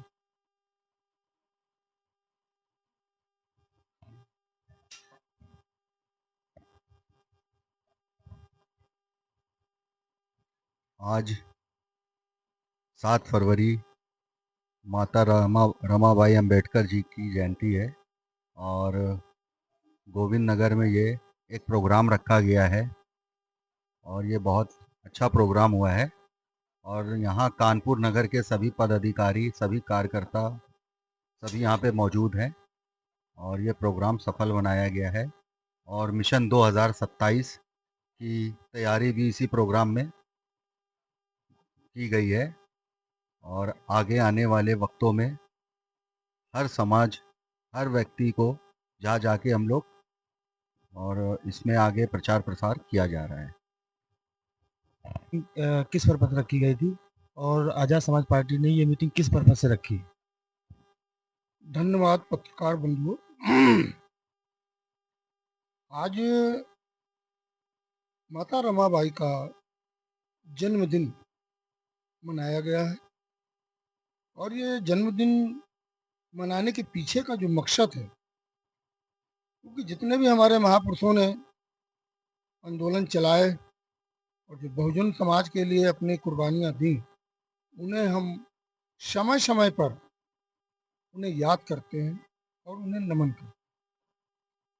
तो आज माता रमाबाई 2 फरवरी 1898 को महाराष्ट्र में एक महार गांव पड़ता है, वहाँ पे उनका जन्म हुआ था। उनकी माता का नाम रुक्मणी था और पिताजी का नाम भिक्खुधुत्रे उर्फ वालंगर। ये उनकी संतानें थी। वो 3 भाई बहन थे, मतलब कि 2 बहनें और 1 भाई। बड़ी बहन का नाम लक्ष्मी था, छोटे भाई का नाम हरिशंकर था और स्वयं उनका माता रमाबाई नाम था, जो सबसे छोटी थी। बड़े जो वो थे लड़के, बड़े लड़के के घर में उनकी जो लक्ष्मी बाई थी, जिनको हम लक्ष्मी कहते हैं, वो वहाँ बालाराम, आपने नाम सुना होगा। बालाराम का वो भाभी उनकी लगी बाबा साहब की, तो बालाराम की वो लक्ष्मी जो है बड़ी बेटी उनको थी और जो लक्ष्मी है, ये जो माता रमाबाई है, ये छोटी बहन थी। ये बाबा साहब को उनके पिताजी रामजी राव सकपाल ने उन्हें शादी करके दी। तो आज हम लोग उन महापुरुषों को ये याद कर रहे हैं कि आज अगर बाबा साहब को, आज बाबा साहब हम पूरा देश बाबा साहब अगर कहता है, तो वो बाबा साहब की पहचान बनाने वाली उसके पीछे माता रमाबाई का बहुत बड़ा था, क्योंकि यह नाम माता रमाबाई का ही दिया और बड़े प्यार से बाबा साहब उन्हें कभी कभी रमाई भी कहते थे, कभी रामू भी बोलते थे। मगर मैं ये कहना चाहता हूँ कि माता रमाबाई इतने कम उम्र में, मतलब 1924 तक आते आते 5 बच्चों को उन्होंने जन्म दिया, मगर उन बच्चों का कोई सुख उनको पता ही नहीं चला कि मेरे जीवन में शादी हुई, मेरा कोई पति है, मेरे कोई बच्चे हैं। बड़ी सादगी से अपना जीवन उन्होंने बाबा साहब के साथ काट लिया। तो बड़े बेटे उनके जो 5 बच्चे थे, बड़ा बेटा यशवंत राव, दूसरा बेटा गंगाधर, तीसरा बेटा सुरेश, चौथी बेटिया इंदू और 5वां बेटा राजू। और सब ये 2-2.5 साल की उम्र में ही जीवित रहे और पैसे के अभाव से इलाज ना करा पाने के कारण वो बच्चे सब एक एक करके खत्म। बल्कि बाबा साहब ने कहा भी कि माता रमाबाई से कि रामू, अब मेरी इच्छा नहीं होती है पढ़ने की। मैं सोचता हूँ मैंने तुम्हें बहुत कष्ट दिया है, तो मैं सोचता हूँ कि कुछ दिनों के लिए मैं घर आपके साथ रहूं, रुक जाऊं। तो उन्होंने कहा नहीं, अगर आप यहाँ रुक जाएंगे, पढ़ाई छोड़ देंगे, ये 7 करोड़ हमारे जो बहुजन समाज के लोग हैं, इनके बच्चों का क्या है। इसलिए मैं जैसे भी अपना जीवन इन बच्चों के साथ गुजारूंगी, मुझसे जैसे भी हो पड़ेगा मैं उसको देखूंगी, मगर आप अपनी पढ़ाई मत करो और आप जाइए, आप आराम से पढ़िए, घर की जिम्मेदारी मेरे पर छोड़िए। तो चूंकि बालाराम खत्म हो चुके थे, तो उनकी विधवा भाभी और हरीश शंकर जी, ये दोनों लोग और उनकी जो बहन, ये मतलब लक्ष्मी, ये तीनों लोग और स्वयं अपना, ये सभी लोग रह करके बच्चों का पालन पोषण किसी भी तरीके। एक समय ऐसा आता था कि एक वक्त की रोटी खाने तक को पैसे नहीं होते थे, तो मजबूरी होती थी, मगर बाबा साहब को कभी भी उन्होंने परेशान कभी नहीं बताया कि आज दवा नहीं है, कि आज भोजन नहीं है, कि आज ये समस्या है। कुछ बीमार रहती थी, मगर बाबा साहब को नहीं बताया। अगर ऐसा हम बताएंगे तो फिर वो पढ़ाई लिखाई छोड़ करके मेरे लिए, बच्चों के लिए वो छोड़ के यहाँ चले आएंगे, वो पढ़ाई डिस्टर्ब। ये त्याग हमारे माता रमा बाई का था, हम उसे कैसे भूल सकते हैं। इसलिए आज हमारे साथियों ने, हमारे भीम आर्मी से आजाद समाज पार्टी के यहाँ पे भाई मुकेश धारिया जी, उन्होंने अपने निवास स्थान पर बुलाया, सभी संगठन के लोगों को बुलाया जो कि प्रभावी हैं यहाँ पे। हमारे इस नगर के अध्यक्ष हमारे सिद्धार्थ विश्वकर्मा जी, वो हमारे साथ बैठे हुए, उनको याद किया गया, वो आए, और हमारे आदरणीय महकू लाल पटेल और हमारे रशीद भाई महानगर प्रभारी बैठे हुए हैं, और हमारे संतोष वाल्मीकि जो आजाद समाज पार्टी विधानसभा अध्यक्ष, वीरेंद्र महानगर उपाध्यक्ष, और हमारे रियाज खान भाई आप बैठे हुए हैं। Thank you. ये सभी साथी हमारे यहाँ पर, महकू फोटे जी, आज सब लोगों को यहाँ इकट्ठा करके इन्होंने एक बड़ा सराहनीय काम किया कि माता रमाबाई को याद किया। हम लोगों ने यहाँ एक संकल्प लिया आज के दिन कि अब माता रमाबाई ने जो काम अपने बाबा साहब के लिए अपनी पूरी 5 बच्चों की कुर्बानी दी है, हम उसको ऐसे जाया नहीं जाने देंगे।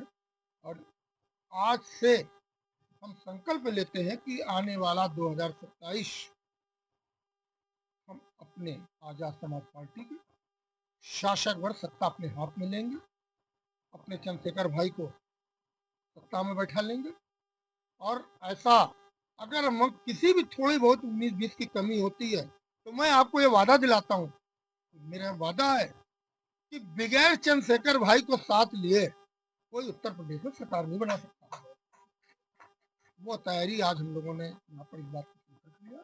हमारे सभी कार्यकर्ता बंधु सब ने संकल्प लेके कहा है कि हम आज आजाद समाज पार्टी को कानपुर में 27 में बड़े जोर शोर के साथ खड़ा करेंगे, और हम हर बस्ती में कैंप लगाएंगे और सभी को जो है सदस्यता अभियान चलाएंगे, और वोट के बारे में उनको, और जो भी वोट हमारे जो काटे जा रहे हैं, जो एक हमारी षडयंत्र के तहत हमारे लोग जो वोट दुश्मनों को नहीं देना चाहते हैं, उनको ये पता है कि ये वोट इनका हमें नहीं मिलना है। तो हमारे मुस्लिम भाइयों का वोट, हमारे दलित भाइयों का, ओबीसी का वोट, वो उसको काटने का काम कर रहे हैं कि जब वोट कम खत्म कर देंगे, चलाते रहो, कहाँ वोट डालने जाओगे। तो हमारे वोट काटे जा रहे हैं, और दूसरे अदर वोट्स जो बिना जानकारी के हैं उनको बढ़ाया। तो एक चाल खेली जा रही, एक सरकार का षडयंत्र है, उसके द्वारा वो किसी भी तरीके से हमें फिर सत्ता में आना चाहिए, ऐसा बेईमानी का राज वो स्थापित करना चाहते हैं।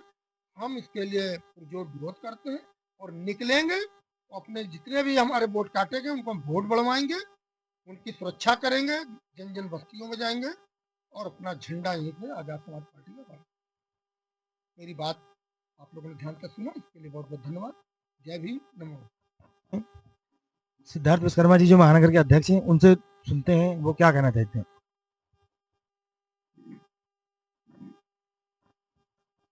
जय भीम। सर, ये यूजीसी का जो चल रहा है, इसके बारे में आप क्या कहना चाहते हैं। देखिए, सर्वप्रथम तो यूजीसी है, आप इसका मतलब समझिए। यूजीसी का आपका जो है मतलब आएगा आपका जी, यूनियन ग्रांट कमीशन।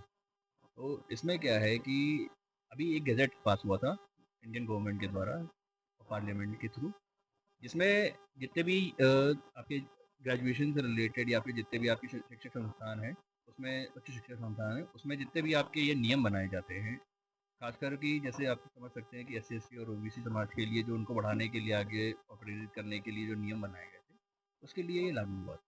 लेकिन कुछ एक वर्ग ने इस चीज़ का विरोध करते हुए बहुत असंवैधानिक तरीकों से आप कह सकते हैं कि इस चीज़ का विरोध किया है, और जिसपे सुप्रीम कोर्ट ने संज्ञान लेकर के उसमें अपनी याचिका दायर की थी, और याचिका के माध्यम से जो है उस पर स्टे लगा।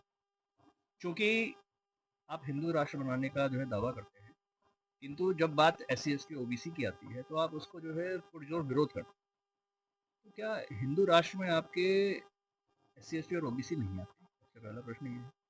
और जब आप भाईचारे की बात करते हैं, भाई आज़ाद समाज पार्टी अपने माध्यम से भाईचारा कमेटी बना करके सभी वर्गों को जोड़ने का काम कर रहा है, और जब हिंदू राष्ट्र की आप बात करते हैं तो उसमें SC ST OBC अगर आते हैं तो उसमें आपको क्या रखती है? आप देखिए रोहित वेमुला जी हमारे, वो किसी ना किसी इसी जो UGC का जो कानून आया है उसमें इन लोगों को प्रोटेक्शन देने की बात की गई है कि किसी भी SC ST वर्ग के आदमी को, OBC के आदमी को उसको जाति सूचक शब्दों से ना करके उसको प्रताड़ित ना किया जाए। तो अब आप मेरी बात को विश्वास मानिए कि अगर ये कानून पहले आया तो जो हमारे राहुल वेमुला भाई जो खत्म हुए हैं वो आज सुरक्षित होते, जीवित होते, हम लोग के बीच में हो। लेकिन जब उसी चीज़ को देखते हुए सरकार ने आज जो है नियम बनाया तो उसका विरोध करके आज जो है एक षड्यंत्रकारी तरीके से कि जो है SC ST का वोट लेने के लिए आपने ये नियम लेकर के आए, और नियम लेकर के आए और उस पर स्टे भी लग गया। अगर आप अपनी बात जो है अगर आप सुप्रीम कोर्ट में पूरी मजबूती के साथ रखते हैं तो इस पर स्टे न, पहली बात। और जब स्टे लग गया इस पर, तो अब इसको ये क्या किया गया है, SC ST OBC वर्ग को और जनरल वर्ग को आपस में लड़ाने का काम कर दिया। अब आप लोग लड़ते रहिए, हमारा कोई काम नहीं।